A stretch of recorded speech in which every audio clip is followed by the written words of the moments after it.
Continuando, agora vamos falar sobre compreensão e análise da lógica de uma situação, utilizando diferentes funções intelectuais como raciocínio verbal, matemático, sequencial, orientação espacial e temporal, formação de conceitos e discriminação de elementos. O raciocínio verbal envolve a capacidade de compreender textos, identificar ideias principais, perceber relações entre frases e interpretar informações implícitas. Em questões de lógica, ele aparece quando o candidato precisa entender enunciados, resolver problemas apresentados em linguagem natural e deduzir consequências de informações escritas. É fundamental interpretar corretamente expressões como se, somente se, apenas quando, ou então, que afetam diretamente a relação lógica entre os fatos. O domínio do raciocínio verbal evita erros provocados por leituras imprecisas ou interpretações equivocadas do enunciado. Agora, vamos para o raciocínio matemático. O raciocínio matemático é responsável pela análise quantitativa de situações, envolvendo números, operações, proporções, porcentagem, progressões, médias e relações numéricas em geral. Em muitos problemas, o enunciado mistura texto com elementos quantitativos, e o candidato precisa interpretar dados, extrair informações relevantes e manipular valores corretamente. O raciocínio matemático também aparece em tabelas, gráficos, comparações de valores e problemas que exigem cálculo lógico, e não apenas a aplicação mecânica de fórmulas. Agora vamos abordar o raciocínio sequencial. Esse tipo de raciocínio permite identificar padrões ordenados em listas, séries, sequências numéricas, alfabéticas ou simbólicas. É muito comum em questões em que o candidato deve reconhecer a lógica subjacente a uma sequência, seja numérica, geométrica ou operacional. Por exemplo, identificar o próximo termo de uma série ou reconhecer qual elemento não pertence ao padrão. O raciocínio sequencial é essencial para resolver problemas que envolvem progressões ou cadeias de eventos. Prosseguindo, vamos falar da orientação espacial. A orientação espacial consiste na habilidade de compreender posições, direções, rotações, movimentos e relações entre objetos no espaço. Ela aparece em questões que exigem interpretação de mapas, deslocamentos, percursos, objetos girados ou espelhados, além de problemas que envolvem visão tridimensional. A banca pode apresentar trajetos, plantas de ambientes, figuras geométricas ou objetos dobrados e solicitar deduções sobre localização, direção ou forma final. Agora vamos para a orientação temporal. A orientação temporal envolve a compreensão da sequência de eventos, relações entre horários, duração, simultaneidade e ordem cronológica. Em concursos, é comum encontrar problemas sobre agendas, turnos de trabalho, ordem de acontecimentos, cálculos envolvendo horas e datas. Esse tipo de raciocínio é fundamental para identificar o que ocorreu antes, depois ou ao mesmo tempo e para deduzir consequências temporais de ações descritas. Vamos falar da formação de conceitos. A formação de conceitos consiste em identificar características essenciais de um objeto ou situação e agrupá-los de acordo com critérios lógicos. Em problemas de raciocínio lógico, isso aparece quando a banca exige que o candidato reconheça categorias, classifique elementos ou identifique propriedades que definem um conjunto. Por exemplo, distinguir números primos de compostos, separar figuras pela quantidade de lados ou classificar palavras por categoria gramatical. Agora vamos tratar da discriminação de elementos. A discriminação consiste na habilidade de diferenciar elementos semelhantes e identificar detalhes específicos. Essa função é muito usada em questões que apresentam várias alternativas parecidas, exigindo perceber diferenças mínimas que alteram completamente o sentido ou a lógica da situação. Também se aplica quando o candidato precisa identificar informações essenciais em enunciados longos e ignorar dados irrelevantes. Para concluir, esse conjunto de habilidades trabalha de forma integrada. Em uma única questão, o candidato pode precisar interpretar um texto, analisar dados numéricos, reconhecer padrões, entender relações espaciais e temporais e discriminar informações específicas. Dominar essas funções intelectuais permite compreender rapidamente a lógica da situação apresentada e escolher a alternativa correta com segurança. Continuando, agora vamos falar sobre compreensão de dados apresentados em gráficos e tabelas, um dos temas mais importantes e cobrados em provas de raciocínio lógico-matemático, especialmente em concursos técnicos como o da Amazul. Saber interpretar dados visuais é fundamental porque a banca avalia não apenas sua habilidade matemática, mas também sua capacidade de extrair informações, comparar valores, identificar tendências e tomar decisões lógicas a partir de representações gráficas. Vamos começar entendendo o papel das tabelas.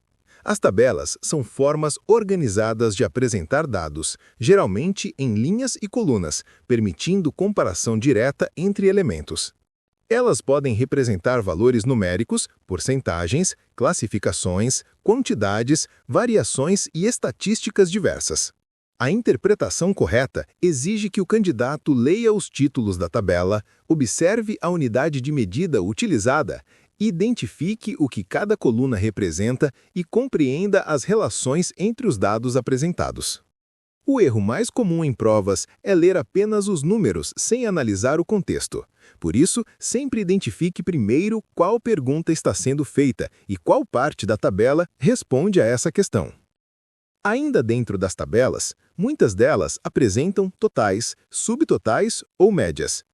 O candidato deve perceber se os valores já estão consolidados ou se precisam ser calculados. Algumas tabelas usam abreviações, e é essencial entendê-las para não confundir unidades de grandeza como kg e g, km e m, milhões e milhares, entre outras. Agora vamos falar dos gráficos. Gráficos são representações visuais que facilitam a análise de informações e permitem identificar tendências, variações e comparações de forma mais rápida. Existem vários tipos e cada um possui uma finalidade específica. Primeiro, o gráfico de colunas ou barras. Esse é um dos formatos mais utilizados em concursos. Ele compara quantidades entre diferentes categorias.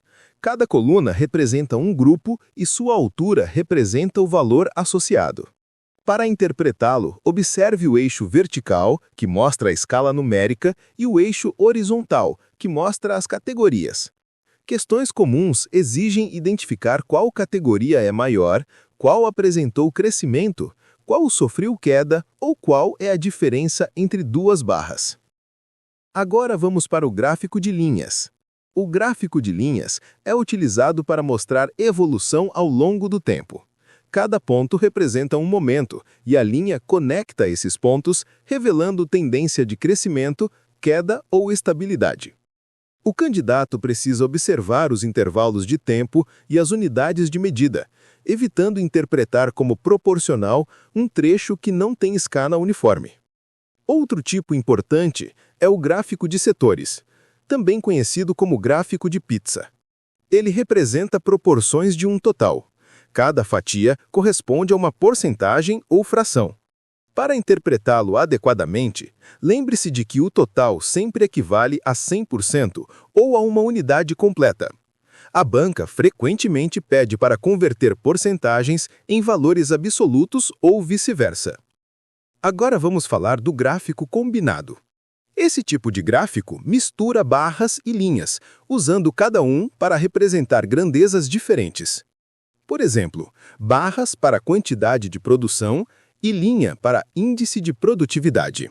O candidato deve identificar qual eixo corresponde a qual grandeza, já que geralmente há dois eixos verticais, cada um com uma escala diferente.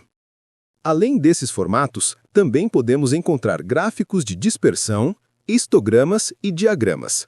Em todos os casos, a regra básica é interpretar com cuidado as legendas, escalas, unidades de medida e intervalos. A banca da Amazul costuma explorar alguns tipos específicos de raciocínio sobre gráficos e tabelas, como comparação entre valores, identificação de maior ou menor valor, observação de variações e tendências, cálculo de porcentagens a partir dos dados, cálculo de diferenças absolutas ou relativas, interpretação de médias, identificação de intervalos significativos, verificação de crescimento ou declínio em períodos determinados, cruzamento de informações entre linhas, colunas ou categorias.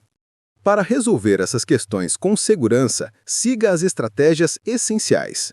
Leia o título do gráfico ou tabela antes de observar os números. Analise a unidade de medida, pois muitas vezes a banca usa milhares, milhões ou porcentagens. Verifique se a escala é regular. Confira se há legenda e o que cada elemento representa. Faça comparações diretas, evitando suposições. Releia o enunciado e responda exatamente o que foi perguntado. Cuidado com valores aproximados. Muitos gráficos não mostram números exatos, apenas estimativas visuais. Em tabelas, observe se a banca quer soma, diferença, razão ou porcentagem. Compreender gráficos e tabelas é uma habilidade indispensável, e dominar esse tema garante vantagem porque muitas questões são rápidas para resolver quando o candidato sabe interpretar corretamente as informações. Começando com os problemas aritméticos. Eles trabalham com situações que envolvem operações básicas, como adição, subtração, multiplicação e divisão. Também podem envolver frações, proporções, porcentagens e sequências numéricas. O mais importante aqui é interpretar a situação e saber transformar a linguagem verbal em linguagem matemática. Por exemplo, quando um problema diz que um valor é aumentado em tantos por cento ou que duas grandezas variam conforme determinada regra, você precisa identificar a operação e estabelecer a equação que representa essa relação. Problemas aritméticos também aparecem com foco em contagem, diferenças, médias e variações. A chave está em organizar os dados e evitar conclusões precipitadas. Agora, vamos falar dos problemas geométricos. Eles costumam envolver perímetros, áreas, volumes, formas planas e espaciais. O objetivo não é apenas saber as fórmulas, mas compreender quando e como utilizá-las dentro de uma situação lógica. Muitas vezes, o examinador apresenta uma figura ou descreve relações geométricas que precisam ser interpretadas com atenção. Por exemplo, um problema pode relacionar medidas de lados com áreas ou pedir conclusões sobre proporcionalidades entre partes de uma figura. Em alguns casos, a geometria aparece integrada ao raciocínio espacial, exigindo que você imagine transformações, rotações ou composições de formas. O mais importante é entender o problema antes de partir para fórmulas ou cálculos. A lógica geométrica exige leitura cuidadosa. Agora, vamos falar dos problemas matriciais. Este tipo de questão trabalha com sequências visuais, padrões, arranjos organizados em linhas e colunas ou ainda representações que seguem regras de formação. A ideia é identificar padrões. O estudante precisa observar repetições, alternâncias, simetrias, rotações ou progressões implícitas dentro dos elementos da matriz. O examinador sempre cria uma estrutura que obedece a um critério, e o seu trabalho é descobrir esse critério. Os padrões podem aparecer na forma, na quantidade, na posição, na direção ou na relação entre os elementos. É essencial observar o todo e depois focar nos detalhes, verificando o que permanece constante e o que se altera. Para resolver questões aritméticas, geométricas e matriciais, é indispensável seguir alguns passos principais. Primeiro, interpretar corretamente o enunciado. Segundo, organizar os dados relevantes. Terceiro, identificar o tipo de relação lógica envolvida. Quarto, aplicar a regra, operação ou padrão de forma coerente. E, por fim, verificar se a resposta obtida faz sentido dentro do contexto apresentado. Em resumo, o raciocínio lógico aplicado a problemas aritméticos, geométricos e matriciais exige leitura atenta, organização mental e domínio básico das operações e conceitos que estão por trás de cada situação. É isso que vai te garantir segurança e precisão na hora da prova. A contagem aparece em praticamente todas as provas, muitas vezes de forma discreta, exigindo que o candidato identifique o princípio correto a ser aplicado. A contagem é baseada em dois princípios fundamentais: o princípio aditivo e o princípio multiplicativo. O princípio aditivo é utilizado quando as ações são mutuamente exclusivas, ou seja, quando você tem opções que não acontecem ao mesmo tempo. Por exemplo, se você pode escolher entre 3 camisas ou 2 calças, mas não pode escolher uma camisa e uma calça, ao mesmo tempo, você soma as possibilidades. Já o princípio multiplicativo é aplicado quando os eventos acontecem em sequência. Por exemplo, se você escolhe uma camisa dentre 3 opções e, em seguida, uma calça dentre 2, o total de combinações possíveis é 3 vezes 2. Esse princípio é a base para problemas envolvendo arranjos, combinações e permutações, que são formas estruturadas de contagem. Quando falamos de permutação, estamos nos referindo à organização de elementos distintos em ordem. Já os arranjos selecionam apenas parte dos elementos, mantendo a ordem como fator determinante. As combinações, por sua vez, desconsideram a ordem. O importante é identificar qual das 3 situações o problema descreve para aplicar corretamente a fórmula e interpretar o contexto da questão. Agora vamos entrar nas noções de probabilidade. A probabilidade mede a chance de um evento ocorrer. Para isso, utilizamos uma razão entre o número de casos favoráveis e o número de casos possíveis, desde que todos esses casos sejam igualmente prováveis. Em termos simples, quando temos um experimento aleatório, definimos o espaço amostral, que é o conjunto de todos os resultados possíveis, e identificamos quais desses resultados são favoráveis ao evento desejado. A probabilidade será sempre um valor entre 0 e 1. 0 significa que o evento é impossível e 1 significa que o evento é certo. A probabilidade também exige atenção ao tipo de evento analisado. Eventos podem ser independentes, quando a ocorrência de um não interfere no outro, ou dependentes, quando um influencia diretamente os resultados do outro. Questões sobre probabilidade frequentemente envolvem cálculos de interseção, união, complementares e probabilidades condicionais. O fundamental é organizar o raciocínio, identificar o que o problema está pedindo e trabalhar com clareza o espaço amostral. Quando problemas de contagem e probabilidade aparecem juntos, o candidato primeiro precisa identificar todas as possibilidades através dos princípios de contagem e só depois calcular a razão probabilística. Em provas de concursos, esse tipo de questão costuma ser colocado para avaliar se o aluno sabe estruturar o espaço amostral de forma correta. Em resumo, problemas de contagem exigem que você reconheça o tipo de princípio envolvido e organize logicamente as possibilidades. Já a probabilidade depende da interpretação correta do espaço amostral e da relação entre casos favoráveis e possíveis. Dominar esses conceitos garante precisão, velocidade e segurança durante a prova. Agora vamos falar sobre geometria básica, abordando ângulos, triângulos, polígonos, distâncias, proporcionalidade, perímetro e área. Eu vou explicar cada ponto como um professor que deseja garantir que você compreenda os fundamentos e consiga aplicar nas questões de concurso. Vamos começar pelos ângulos. Um ângulo é formado por 2 semirretas que partem de um mesmo ponto, chamado vértice. Os ângulos podem ser classificados conforme a abertura. Ângulo raso tem 180 graus. Ângulo reto tem 90 graus. Ângulo agudo tem menos de 90 graus. Ângulo obtuso tem mais de 90 e menos de 180 graus. E ângulo completo tem 360 graus. Em questões, também é fundamental compreender ângulos complementares, cuja soma é 90 graus, e suplementares, cuja soma é 180 graus. Além disso, quando 2 retas paralelas são cortadas por uma transversal, surgem ângulos correspondentes, alternos internos, alternos externos e colaterais, conceitos muito usados em provas. Agora vamos para os triângulos. O triângulo é uma figura formada por 3 lados e 3 ângulos internos cuja soma é sempre 180 graus. Eles podem ser classificados quanto aos lados: equilátero, com 3 lados iguais, isósceles, com 2 lados iguais, e escaleno, com todos os lados diferentes. Quanto aos ângulos, podem ser acutângulos, se todos os ângulos são agudos, retângulos, se possuem um ângulo de 90 graus, ou obtusângulos, se possuem um ângulo maior que 90 graus. Na prática dos concursos, aplica-se o Teorema de Pitágoras nos triângulos retângulos, que afirma que o quadrado da hipotenusa é igual à soma dos quadrados dos catetos.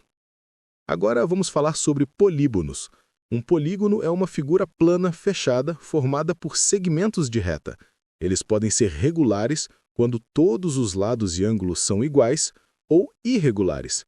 A soma dos ângulos internos de um polígono convexo de n lados é dada pela fórmula n-2 vezes 180 graus. Em concursos, é comum que se peça a soma dos ângulos, o valor de cada ângulo interno ou externo em polígonos regulares, ou ainda identificar propriedades específicas de cada polígono. Agora vamos discutir distâncias. A distância entre dois pontos no plano cartesiano é calculada aplicando uma adaptação do Teorema de Pitágoras. Se temos dois pontos ax1y1 e bx2y2, a distância entre eles é a raiz quadrada da soma dos quadrados da diferença das coordenadas. Raiz de x2 menos x1 ao quadrado mais y2 menos y1 ao quadrado. Esse cálculo é fundamental para questões que envolvem deslocamento, localização e operações com figuras no plano. A proporcionalidade é outro ponto central. Na geometria, utilizamos proporcionalidade, por exemplo, na semelhança de triângulos. Triângulos semelhantes possuem ângulos correspondentes iguais e lados proporcionais. Isso permite que encontremos medidas desconhecidas a partir de relações proporcionais. Em concursos, esse é um dos tópicos mais cobrados dentro de geometria, especialmente quando aparece associado a questões de mapa, escala ou ampliação de figuras. Agora vamos entrar em perímetro. O perímetro é simplesmente a soma de todos os lados de uma figura geométrica. Em figuras planas simples, como quadrados, retângulos, triângulos e polígonos regulares, basta somar o comprimento de cada lado. Muitas questões de concurso utilizam o perímetro como etapa intermediária do cálculo de algum outro valor. Por fim, vamos falar sobre área.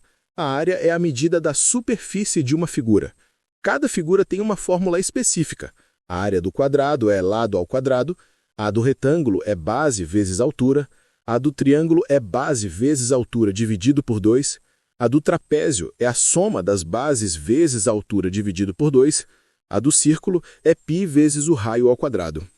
Em provas, é comum que as questões misturem várias figuras ou exijam decompor uma figura mais complexa em forma simples para calcular a área total.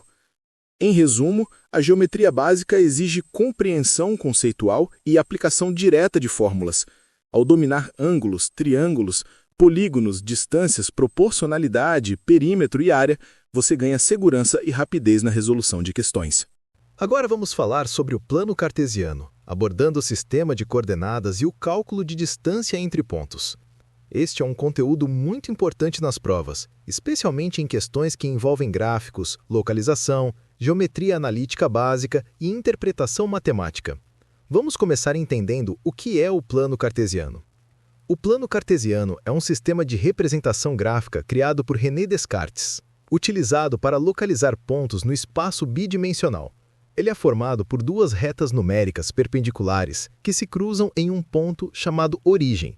Essas retas são chamadas de eixos. O eixo horizontal é o eixo x e o eixo vertical é o eixo y. Ambos os eixos são graduados com números positivos, à direita e acima da origem, e números negativos, à esquerda e abaixo. O ponto onde os eixos se cruzam é o ponto 0, 0, chamado origem. Agora vamos falar sobre coordenadas. Cada ponto no plano cartesiano é representado por um par ordenado xy. O primeiro valor representa a posição no eixo horizontal e o segundo valor a posição no eixo vertical. Por exemplo, se temos o ponto A, 3, 2, isso significa que o ponto está localizado 3 unidades à direita no eixo x e 2 unidades acima no eixo y. Se temos o ponto B, menos 4, menos 1, o ponto está 4 unidades à esquerda e 1 unidade abaixo da origem. O plano cartesiano é dividido em 4 quadrantes, numerados no sentido anti-horário. Primeiro quadrante, x maior que 0 e y maior que 0. Segundo quadrante, x menor que 0 e y maior que 0. Terceiro quadrante, x menor que 0 e y menor que 0. Quarto quadrante, x maior que 0 e y menor que 0. Saber identificar o quadrante de um ponto ajuda muito na interpretação de gráficos e funções. Agora vamos falar sobre a distância entre dois pontos. A distância entre dois pontos no plano cartesiano é calculada usando uma fórmula derivada diretamente do Teorema de Pitágoras. Se temos os pontos A, x1 y1 e b, x2, y2, a distância entre eles é dada por d igual raiz de x2 menos x1 ao quadrado mais y2 menos y1 ao quadrado. Essa fórmula funciona porque, ao ligar dois pontos no plano, formamos um triângulo retângulo onde a distância entre os pontos é a hipotenusa, enquanto a diferença das coordenadas representa os catetos vertical e horizontal. Vamos ver um exemplo simples. Se A 1, 4 e B 4, 8, a distância será de d igual raiz de 4 menos 1 ao quadrado mais 8 menos 4 ao quadrado. D igual raiz de 3 ao quadrado mais 4 ao quadrado. D igual raiz de 9 mais 16. D igual raiz de 25. D igual 5. Em provas, a banca pode pedir identificação da localização de pontos, cálculo da distância entre dois ou mais pontos, comparação de posições no plano, interpretação de gráficos e tabelas, deslocamentos no plano, como mover um ponto 3 unidades para cima ou 2 unidades à esquerda. Também é comum aparecer questões envolvendo o ponto médio entre dois pontos, embora nem sempre esteja explícito no edital. O ponto médio M entre A, x1, y1 e B, x2, y2 é calculado pela média das coordenadas. M igual x1 mais x2 sobre 2, vírgula, y1 mais y2 sobre 2. Saber isso ajuda em questões de simetria e localização. O domínio do plano cartesiano é fundamental na interpretação de gráficos de linhas, barras, funções, movimentos e relações entre grandezas. Quanto mais confortável você estiver com a leitura de coordenadas e com o cálculo de distância, maior será a sua precisão nas questões. Agora vamos falar sobre problemas de lógica e raciocínio, um dos temas mais tradicionais e importantes desse conteúdo.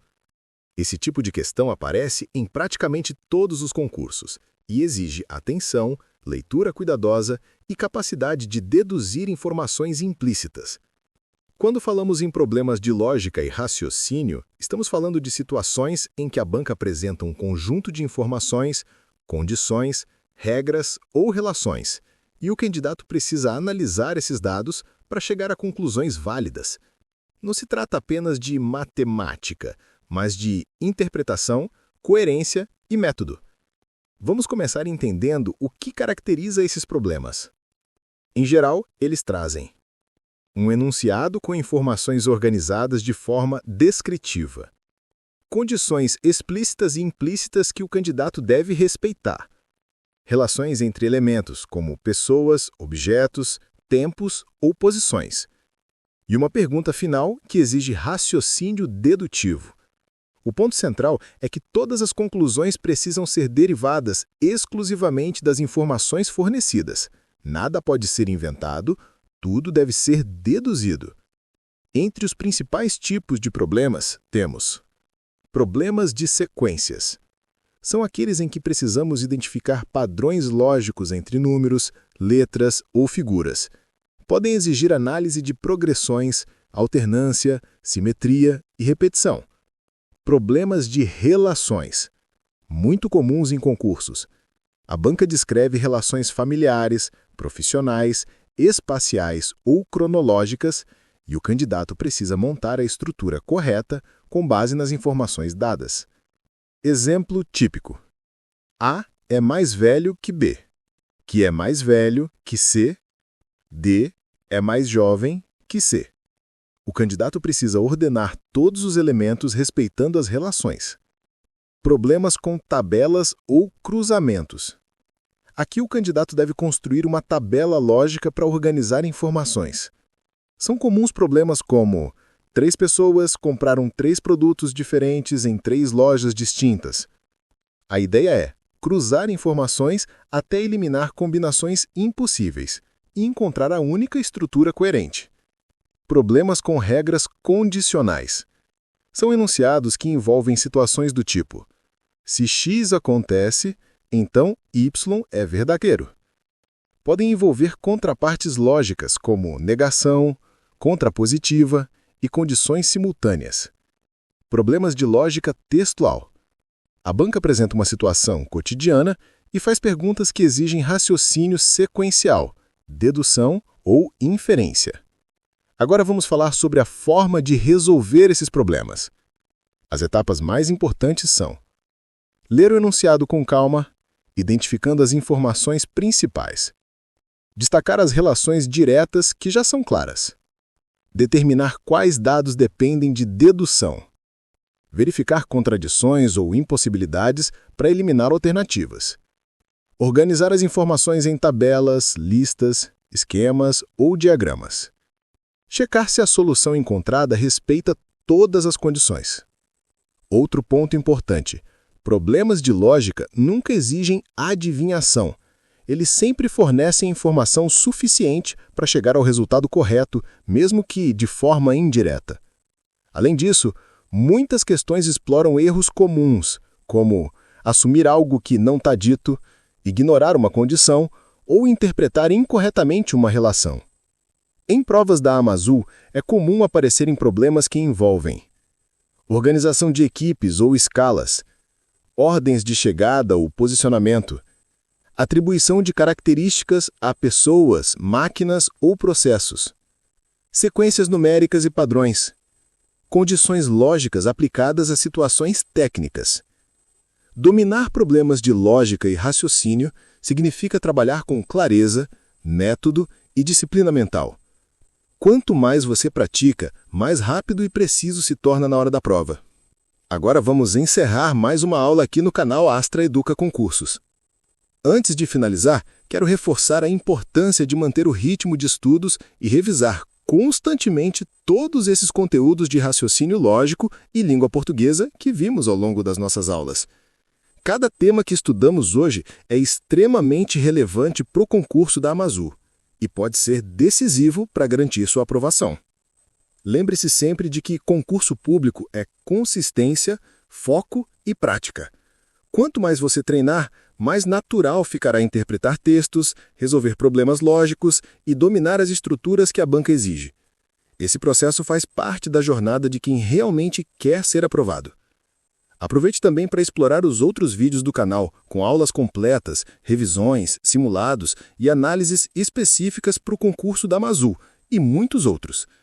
Aqui no Astra Educa Concursos, o nosso objetivo é sempre te oferecer o melhor conteúdo, direto, claro e preparado especialmente para a sua aprovação.